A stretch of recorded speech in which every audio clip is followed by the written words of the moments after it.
वो छोटी चिड़िया बहुत मेहनती थी। उसने सर्दियों की पूरी तैयारियां कर ली थीं। अब मम्मा चिड़िया अपना गर्म घोंसला बना रही थी। तभी उसकी छोटी बेटी गुड़िया बोलती है, मम्मा मम्मा आप बहुत मेहनती पक्षी हो।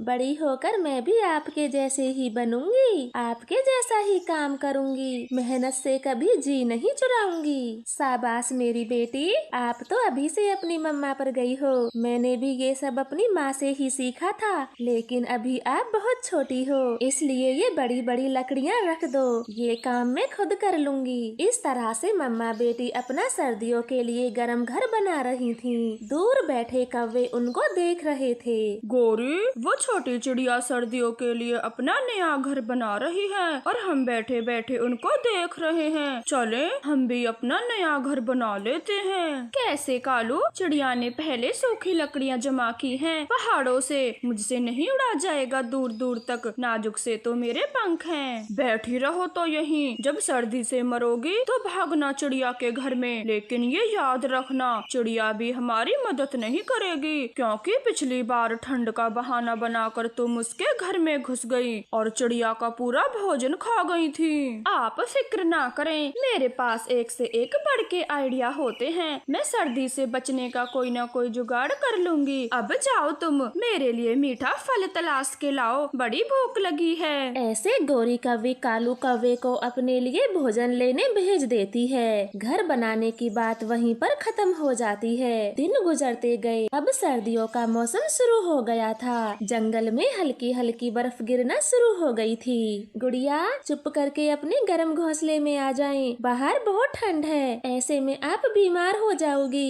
चलो जल्दी से अंदर आओ। हाँ मम्मा आती हूँ, लेकिन देखो तो ये बर्फ देखने में कितनी सुंदर लग रही है, बिल्कुल सफेद रुई जैसी। हाँ बेटी आप जल्दी से आ जाएं, वरना मैं दरवाजा बंद कर दूंगी, फिर रहना सारी रात बर्फ में खेलते। फिर गुड़िया अपने घर के अंदर चली जाती है और गौरी तो अपने पुराने टूटे घोंसले में बैठी हुई थी। उसे बहुत ठंड भी लग रही थी। गौरी अब करो कोई जुगाड़, जब तो बड़ी बोल रही थी, अब सर्दी कितने दिनों से है, करो कोई जुगाड़। हाँ हाँ कालू जी, मैं सोच रही हूँ उस चिड़िया को घर से बाहर निकाल देते हैं और फिर हम घर में कब्जा कर लेंगे।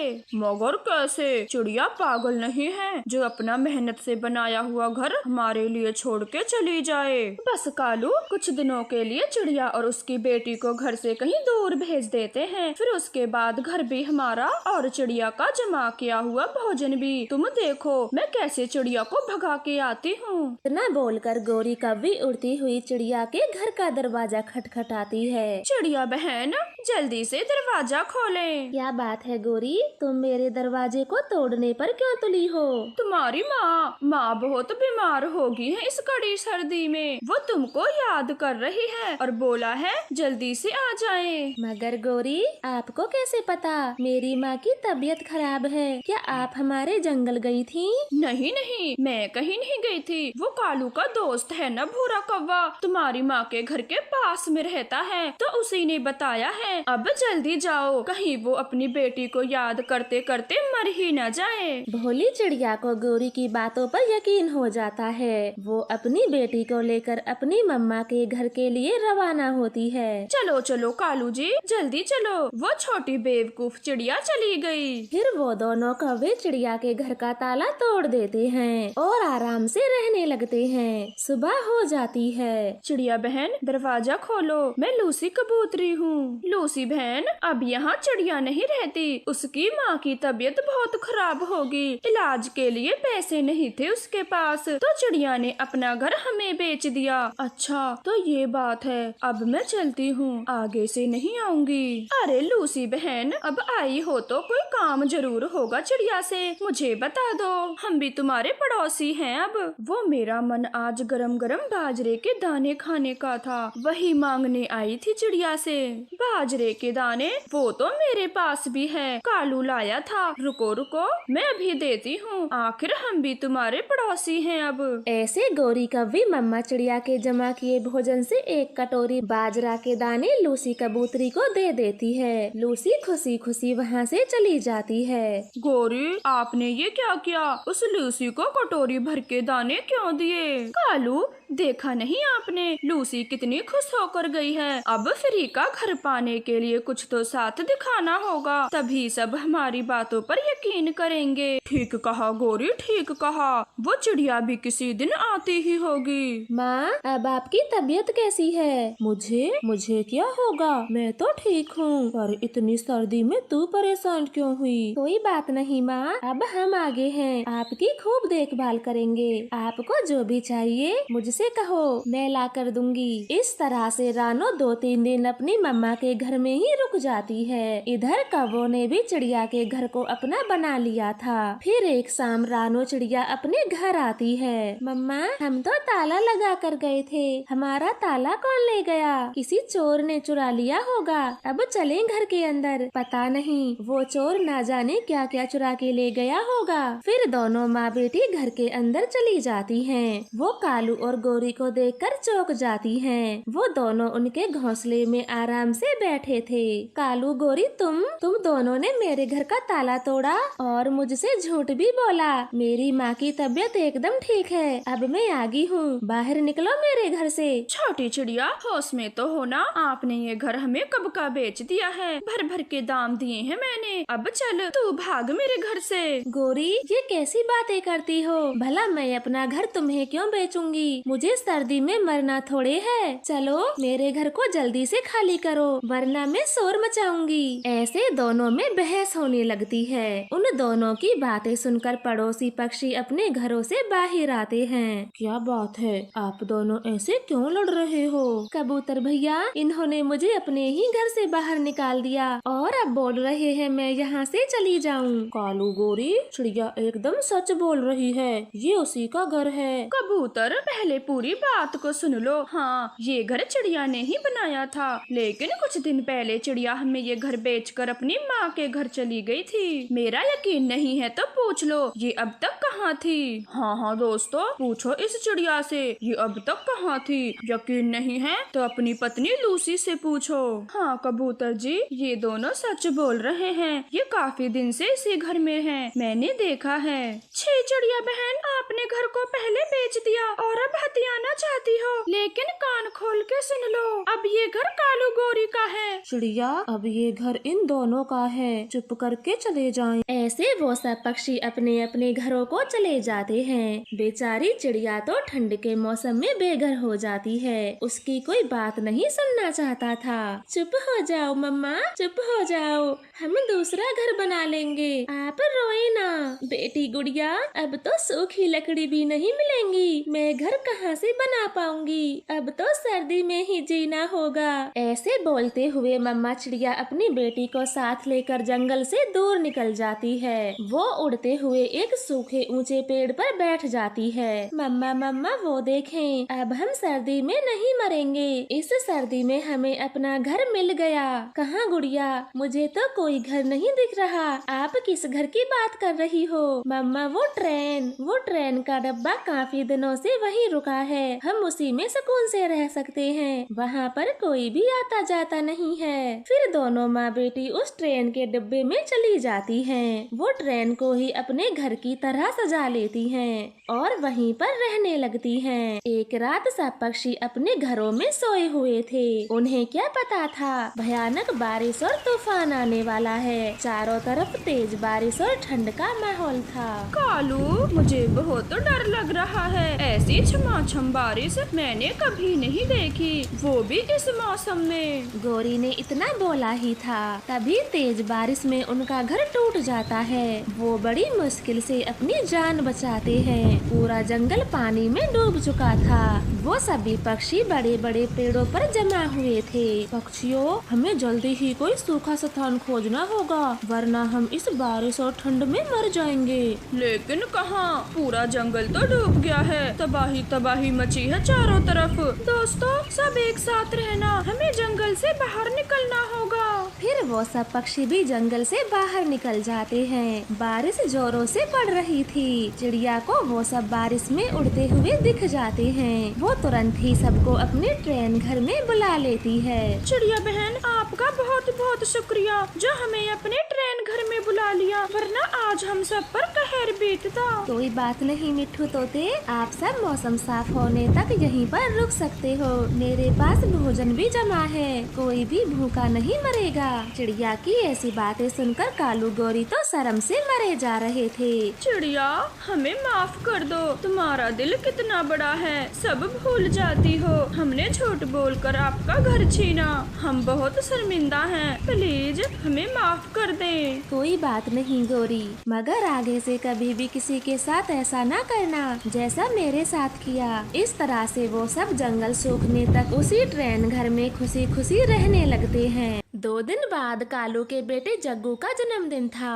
गौरी कौवी अपने पति कालू से कहती है, कालू जी, इस बार जग्गू के जन्मदिन पर दावत रख लें, बाकी पक्षियों को भी तो पता चले हम कौवे कितने रईस हैं। गौरी जी, ख्याल तो बहुत अच्छा है, पर क्या तुम सच में जंगल के पक्षियों को दावत खिलाना चाहती हो? कालू, चाहती तो मैं बिल्कुल भी नहीं हूँ किसी को फ्री में दावत देना, परंतु रईसी दिखाने के लिए ये सब करना पड़ता है। तो ठीक है गौरी, बाजार से मिठाइयाँ और बाकी का सामान खरीद के लाते हैं। हाँ कालू जी, घर से रुपए ले लेते हैं और आज ही सामान खरीद के लाएंगे। ऐसे बातें कर कालू गौरी घर जाते हैं और गौरी अपने संदूक से पैसे लेती है। तभी जग्गू कौवा भी उनसे पूछ लेता है, मम्मा आप कहाँ जा रही हो? बेटे जग्गू, तेरे जन्मदिन की बड़ी वाली दावत रखी है मैंने, उसी का सामान खरीदने बाजार जा रहे हैं। अपने मम्मा पापा की ये बात सुनकर जग्गू कौवा बहुत खुश होता है और अपने दोस्तों को बताने उनके पास जाता है। किक्की बुलबुले, मेरे मम्मा पापा ने मेरे जन्मदिन की बड़ी वाली दावत रखी है, वो खरीदारी करने के लिए बाजार भी गए हैं। सच जग्गू, फिर तो बड़ा मजा आएगा। तेरे जन्मदिन पर हम सारे दोस्त खूब मस्ती करेंगे। जग्गू भैया, दावत में आपकी मम्मा हमको भी बुलाने वाली हैं। हाँ, मम्मा पापा बहुत बड़ी दावत रख रहे हैं, तो जंगल के सभी पक्षियों को बुलाएंगे, तुम सब भी आना और नए वाले कपड़े पहन के आना। मैं तो आज ही अपनी मम्मा से कह के अपने लिए नए कपड़े ले आता हूँ, फिर तेरे जन्मदिन वाले दिन उन्हीं को पहन कर आऊंगा। दोस्तों, मेरे पास तो नए कपड़े हैं, मैं तो वही पहनूंगा। कुकू, आप सब क्या पहनने वाले हो? छोटू, हमारे पास तो नए कपड़े नहीं हैं, पर हम अपनी मम्मा से आज ही बोल देंगे, वो हम सब के लिए नए कपड़े ले आएंगी। फिर सभी पक्षी बच्चे वहाँ से चले जाते हैं। चिड़िया के 2 बेटे अपनी मम्मा से कहते हैं, मम्मा जग्गू के घर उसके जन्मदिन की दावत है, सभी बच्चे नए कपड़े, तो आप हम सब भाई बहनों के लिए नए कपड़े खरीद लाएं। कुक्कू भाई, आप ही मंगा ले नए कपड़े, मेरे पास तो पहले वाले ही सलामत रखे हैं, मैं तो उन्हीं को पहनूंगी। लेकिन मम्मा, मैं पुराने कपड़े नहीं पहनूंगा, मैं तो नए वाले ही पहनूंगा। मेरे बच्चों, आप ये सब चिंता ना करें, मैं आप सबके लिए नए कपड़े ले आऊंगी। और वैसे भी मैंने तुम्हें कितने दिन हो गए नए कपड़े दिलाए, इसी बहाने आप सबके नए कपड़े भी आ जाएंगे। बच्चे अपनी मम्मा की यह बात सुनकर बहुत खुश होते हैं और रानो चिड़िया एक सुनार की दुकान पर जाती है। उल्लू भाई, आप मेरा ये हार गिरवी रख लें और मुझे 2000 रुपए दे दें। ठीक है रानो, मैं अभी रुपए दे देता हूँ, परंतु आज तुम्हें ऐसी क्या जरूरत पड़ गई जो अपना हार गिरवी रख रही हो? उल्लू भाई जी, मैंने कभी अपने बच्चों को एक साथ नए कपड़े नहीं दिलाए और ना ही उन्होंने मुझसे कभी जिद की। अगर एक बच्चा जिद करता है तो दूसरा खुद पे खुद ही मना कर देता है, इसलिए मैं आज अपने सभी बच्चों के लिए नए कपड़े खरीदने वाली हूँ। ठीक है रानो बहन, पैसे ले जाओ और आराम से लौटा देना, आखिर बच्चों के लिए नए कपड़े ही तो खरीद रही हो, मुझे कोई जल्दी नहीं। फिर उल्लू सुनार चिड़िया को 2000 रुपए दे देता है। चिड़िया अपने सभी बच्चों के लिए नए कपड़े खरीद कर लाती है। बच्चे अपने कपड़े देखकर बहुत खुश थे। कालू जी, सारी तैयारियां हो गई हैं, बस पक्षियों को न्योता देना रह गया है। ठीक है गौरी, मैं पहले न्योता ही दे आता हूँ, फिर बाद में भूल गए तो दावत का क्या फायदा। कालू, मैं आपको लिस्ट बना कर देती हूँ, जिन जिन पक्षियों का मैं नाम लिखूं उन्हीं पक्षियों के घर न्योता देना। फिर कालू कौवा गौरी की बनाई हुई लिस्ट लेकर चला जाता है। वो एक एक करके सभी पक्षियों के घर न्योता देता है। ठीक है कालू, कल हम खाना नहीं बनाएंगे, हरियाली को लेकर तुम्हारे ही घर आ जाऊंगा। अरे गौरी जी ने सभी पक्षियों के नाम लिखे हैं लिस्ट में, परंतु रानो का नाम नहीं लिखा, शायद भूल गई होगी। मैं जाके गौरी से पूछता हूँ। ऐसे सोचकर कालू कौवा अपने घर चला जाता है और गौरी कौवी से पूछता है, कालू, मैं किसी रानो को नहीं भूली, बल्कि जानबूझकर उसका नाम लिस्ट में नहीं लिखा। परंतु क्यों गौरी, चिड़िया का नाम क्यों नहीं लिखा? कालू, उस छोटी चिड़िया के 5 बच्चे हैं, सारा केक मिठाई तो वही खा जाएंगे, इसलिए मैं उस चिड़िया को नहीं बुलाना चाहती। गौरी, ये तो गलत बात है, हम अपने एक पड़ोसी को ऐसे नहीं छोड़ सकते, उसे पता चलेगा तो कितना बुरा लगेगा। बुरा लगता है तो लगने दें, लेकिन मैं चिड़िया को नहीं बुलाऊंगी। कालू कौवा गौरी की बात सुनकर चुप हो जाता है और बाकी के कामों में लग जाता है। मम्मा, अब तो रात भी हो गई, हमारे घर कालू अंकल अभी तक न्योता देने नहीं आए। चिंता ना करें बच्चों, क्या पता वो सुबह को न्योता दें, आप सब आराम से सो जाएं। लेकिन मम्मा, बुलबुला और किक्की कह रहे थे उनके घर तो आज ही न्योता आ गया। चिड़िया कोको की ये बात सुनकर सोच में पड़ जाती है। कालू भैया ने ऐसा क्यों किया, मुझे ही न्योता नहीं दिया। मेरे बच्चे जग्गू की पार्टी में जाने के लिए कितने खुश हैं। मम्मा, कहीं कालू अंकल हमारे घर न्योता देने सुबह तो नहीं आएंगे? चिड़िया कोको की बात का कोई जवाब नहीं देती और सुबह भी हो जाती है। बच्चे तो न्योता आने का बेसब्री से इंतजार कर रहे थे। सुबह से शाम हो जाती है मगर कालू तो रानो के घर नहीं आता। बच्चों, चुप करके ये भोजन खा लें, कालू अंकल नहीं आने वाले। लेकिन क्यों मम्मा, क्यों मम्मा? बेटा, शायद वो हमें अपने घर बुलाना नहीं चाहते और इससे ज्यादा मुझे कुछ नहीं पता, आप बस ये भोजन खा लें। ऐसे डांट कर चिड़िया अपने बच्चों को भोजन खिला रही थी। दूसरी तरफ सभी कालू के घर जमा हुए थे। कालू, पार्टी तो बहुत अच्छी रखी है, किसी चीज की कमी नहीं है। पार्टी भी किसकी है? हम रईस कौवों की, पैसा खर्च किया है पैसा। गौरी कौवे, पार्टी तो बहुत शानदार है और ये इतना बड़ा केक मैंने तो अपनी जिंदगी में कभी नहीं देखा। इस तरह से सभी पक्षी पार्टी का मजा ले रहे थे, लेकिन मिट्ठू कबूतर तो अपनी पड़ोसी रानो चिड़िया का इंतजार कर रहे थे। मिट्ठू, क्या आपकी चिड़िया से मुलाकात हुई थी? वो पार्टी में कब आएगी?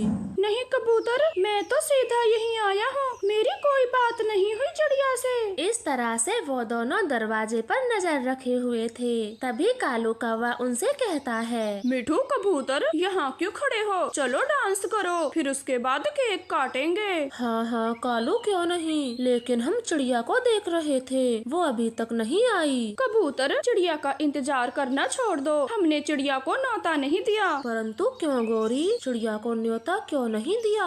1-2 बच्चा हो तो न्योता भी दे दे, पूरे 5 के 5 हैं, ऐसे परिवार से तो दूर ही अच्छे। गौरी कौवे की ये बात पार्टी में आए सभी पड़ोसी पक्षी सुन रहे थे। वाह गौरी वाह, क्या खूब सोच है तुम्हारी, ऐसी बातें सुनकर तो मेरा भी आपका खाना खाने का मन नहीं करता। मैं जाता हूँ यहाँ से। हाँ हाँ कबूतर, मैं भी चलता हूँ, कहीं गौरी का खाना खत्म ना हो जाए। मिट्ठू कबूतर, रुके रुके, मैं भी चलती हूँ, आप जा रहे हो तो मैं ही क्या करूँगी। ऐसे बोलकर वो सभी पक्षी वहाँ से चले जाते हैं। गौरी तो बहुत शर्मिंदा होती है। गौरी, ये बात तो मुझे भी अच्छी नहीं लगी थी, चिड़िया को दावत में ना बुलाया, अब खाओ अकेले ही सारा भोजन और जग्गू का केक भी अकेले काटो। कालू जी, मुझे अपनी गलती का एहसास हो गया है, हम चिड़िया के घर जाते हैं और उसे बुला के लाते हैं। फिर वो दोनों चिड़िया के घर जाते हैं। वो बाकी पक्षी भी चिड़िया के घर पर ही जमा थे। वो सभी से माफी मांगते हैं। दोस्तों, हमें माफ कर दें, खुशियाँ तो मिलके मनाई जाती हैं और हमने चिड़िया को ना बुलाकर बहुत बड़ी भूल की, कृपया हमें माफ कर दें और सब चल के मेरे जग्गू का केक कटवाएं। कालू गौरी की ऐसी बातें सुनकर सभी पक्षी उन्हें माफ कर देते हैं और खुशी खुशी कालू गौरी के घर जाते हैं। जग्गू कौवा अपना केक काटता है और सभी पक्षी मिलजुल कर खाते हैं। मूंगफली ले लें, गरम गरम मूंगफली ले लें, मूंगफली वाली, सर्दियों में गरम गरम मूंगफली खाएं और मूंगफली खाकर अपनी सर्दी मिटाएं। रानो चिड़िया एक मेहनती चिड़िया थी। वो समय के साथ साथ खाने की चीजें बेचा करती। इस बार तो उसने मूंगफली की रेहड़ी लगाई थी। कालू, हम तो सोच ही रहे थे और ये चिड़िया मूंगफली लेकर आ भी गई। मर जाए ये चिड़िया, हमें तो कोई धंधा नहीं करने देती। आज मैं इसे अच्छा सबक सिखाऊंगा, जाता हूँ। ऐसे कहकर कालू कालू कौवा गुस्से में अपनी लाठी उठाता है और चिड़िया की रेहड़ी पर चला जाता है। छोटी कमजोर चिड़िया, आज के बाद अगर तू मुझे मूंगफली बेचती दिखाई दी तो मैं तेरा सर फोड़ दूंगा। अभी के अभी भाग यहाँ से और कभी नजर न आना। कालू भैया, मैं इस ठेले पर काफी सालों से सामान बेचती हूँ, मैं ऐसे यहाँ से नहीं जाऊंगी, इससे मेरे बच्चों का गुजारा होता है। चिड़िया ने इतना बोला ही था, तभी कालू कौवा उसे एक लाठी मार देता है। एक बार का समझ नहीं आता तुझे, जाती है या एक और लगाऊं? नहीं नहीं, जाती हूँ यहाँ से, अब मुझे मत मारना, मैं जाती हूँ यहाँ से। चिड़िया कालू कौवे से बहुत डर जाती है और सीधा अपने घर चली जाती है। मम्मा, आप आज इतनी जल्दी घर कैसे आ गयी? कुक्कू भैया, मम्मा की मूंगफली जाते जाते ही बिच गई होंगी, इसलिए वो घर आ गयी। ऐसे बातें करते हुए कुक्कू गुड़िया की नजर अपनी मम्मा के सर पर जाती है। वो तो लाठी लगने से बहुत ज्यादा सूजा हुआ था। मम्मा, आपको चोट कैसे लगी? किसी ने आपको मारा है? नहीं बेटा, किसी ने नहीं मारा मुझे, मेरा सर तो एक पेड़ से टकरा गया था, इसलिए चोट लग गई। गुड़िया बहुत समझदार थी, वो चोट के निशान को देखकर समझ जाती है। मम्मा, सच बताएं, आपको हमारी कसम है, आपको जरूर किसी ने मारा है, आप हमें बता दें। रानो अपने बच्चों की कसम सुनकर उन्हें कालू की सारी बातें बता देती है। मेरे बच्चे, मैं कमजोर पक्षी हूँ और वो कौवे बहुत ताकतवर, इसलिए मुझ पे जुल्म करते हैं। मम्मा, अब मैं ऐसा नहीं होने दूंगा, मैं अब बड़ा हो रहा हूँ और उस कालू अंकल को आप पर हाथ उठाने की सजा दूंगा। मैं जा रहा हूँ। कुक्कू मेरे बच्चे, मैंने कब आपको बड़ों पर हाथ उठाना सिखाया है? चुप करके बैठे यहीं। वो मुझे सिर्फ मूंगफली बेचने का मना कर रहा था, मैं कुछ और सामान बेच लूंगी, मगर उन बुरे कौवों से झगड़ा नहीं करूंगी। ऐसे चिड़िया अपने बच्चों को समझाकर बाजार जाती है और सर्दियों के गर्म कपड़े लाकर बेचना शुरू करती है। गर्म कपड़े वाली, मोजे ले लो, बच्चों के मोजे ले लो, सिखाफ ले लो, पंखों के दस्ताने ले लो, मोजे ले लो। चिड़िया बहन, मेरे बेटे के लिए 2 जोड़े मोजे और एक सिखाफ दे दो। ये ले लूसी बहन, आपके मोजे और एक जोड़ा सिखाफ। ऐसे चिड़िया के कपड़े बेचने का काम भी अच्छा चल रहा था। वहीं सामने बैठे कौवे अपनी मूंगफलियाँ बेच रहे थे। मूंगफली ले ले, गरम गरम मूंगफली ले ले, मूंगफली ले ले, गरम गरम मूंगफली ले ले। ओए मिट्ठू, कहाँ जा रहा है? गरम गरम मूंगफली लेता जा बच्चों के लिए। नहीं गौरी, मेरे पास पैसे नहीं है, आपकी मूंगफलियाँ अगली बार लूंगा। तेरे पास कभी पैसे होते भी हैं या यूं ही बाजार में घूमता है? अब चल चल आगे बढ़, रेहड़ी के सामने मत खड़ा हो। रुकना भी कौन चाहता है, जाता हूँ। ऐसे बोलकर मिट्ठू आगे बढ़ता है और चिड़िया की दुकान पर रुक जाता है। आए मिट्ठू भैया, आपको क्या खरीदना है? रानो, मुझे हरियाली के लिए जर्सी और मोजे दे दो, कल उसे शाम ठंड लग गई थी, खामेखा बुलबुल से 300 रुपए की दवा लानी पड़ी। मिट्ठू भैया, ये जर्सी बहुत गर्म है, इसमें हरियाली को बिल्कुल भी ठंड नहीं लगेगी। और ये मोजे तो लेडीजों को बहुत पसंद आते हैं, आप ये वाले ही ले जाएं। ठीक है रानो, ठीक है, आप यही दे दें। फिर रानो मिट्ठू को गरम कपड़े दे देती है। मिट्ठू उसे 500 का नोट देकर चला जाता है। गौरी ये सब अपनी आँखों से मूर्ति बनी देख रही थी। कालू, इस चिड़िया की तो खूब बिक्री हो रही है, अभी अभी मरा मिट्ठू 500 का नोट देकर गया। हाँ, और हमारी अभी 200 रुपए की मूंगफली भी नहीं बिची। ये मनहूस मरी चिड़िया ना जाने कब मरेगी। कालू, सारे ग्राहक पहले गरम कपड़े खरीदते हैं और बाद में बचे कुछ 10-5 रुपए की मूंगफली। मैं तो कहती हूँ चिड़िया के गरम कपड़े बेचना भी बंद करा दो। हाँ गौरी, ठीक कहा आपने, कल सुबह सुबह ही चिड़िया की फिर से खबर लेता हूँ। ऐसे बातें कर वो अपने अपने घर चले जाते हैं। अगले दिन चिड़िया सुबह सुबह अपने गरम कपड़े लेकर आ जाती है। कालू कौवा भी लाठी लेकर उसका इंतजार कर रहा था। छोटी चिड़िया, तुम ये गरम कपड़े यहाँ नहीं बेचोगी, भागो भागो यहाँ से। कालू कौवे, आपकी परेशानी क्या है? मैं मूंगफली बेचूं तो आपको दिक्कत, और अब कपड़े बेच रही हूँ तो भी आपको परेशानी है। अब मैं अपने गर्म कपड़े बेचना बंद नहीं करूँगी। आप चले जाएं यहाँ से। तेरी ये मजाल जो कालू को भगाए। अभी रुक, पिछले बार के डंडे की याद दिलाता हूँ तुझे।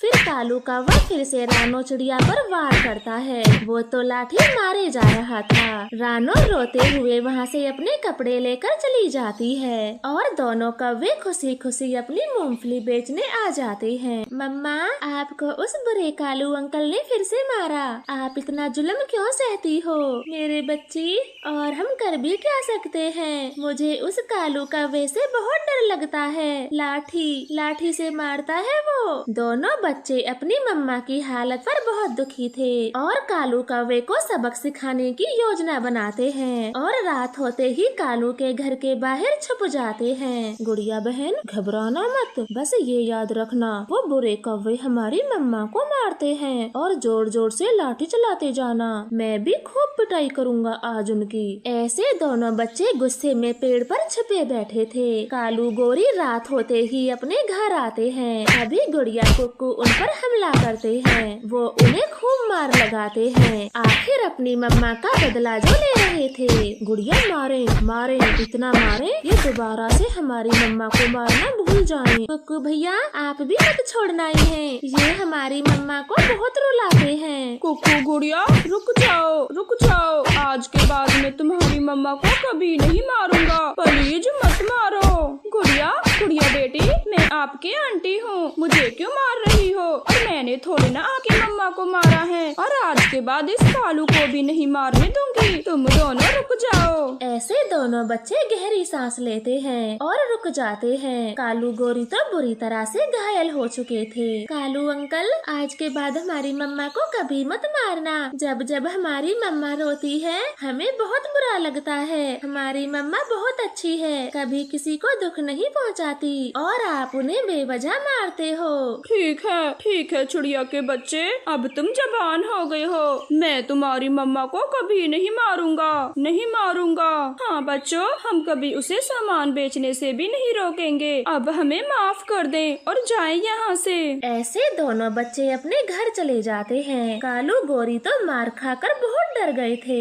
आज कालू गोरी को पता चल गया था चिड़िया अब अकेली नहीं है, उसके दोनों बच्चे बड़े हो गए हैं। कालू, अब चिड़िया के बच्चे नहीं रहे, कैसे हमारी धुनाई करके चले गए। हाँ गोरी, अब तो मैं भी चिड़िया से दूर रहूंगा, उसके आसपास भी नहीं भटकूंगा। कालू गोरी को अच्छा सबक मिलता है। वो तो अगली सुबह रानो के घर जाते हैं। रानो, आप आज से ही वही कपड़े बेचें, मैं कुछ नहीं कहूँगा। ये बोलकर कालू कौवा वहाँ से चला जाता है। रानो तो गहरी सोच में थी। गुड़िया कुक्कू, कौवों को किसी ने मार लगा दी, पर जिसने भी ये किया है बहुत अच्छा किया। लगता है अब ये सुधर गए। ऐसे बातें कर रानो अपने कपड़ों का रेहड़ी भी वहीं पर लगाती है और खूब सारे कपड़े बेचती है। कालू गोरी तो उससे बहुत दूर अपनी मूंगफली का ठेला लगाते थे।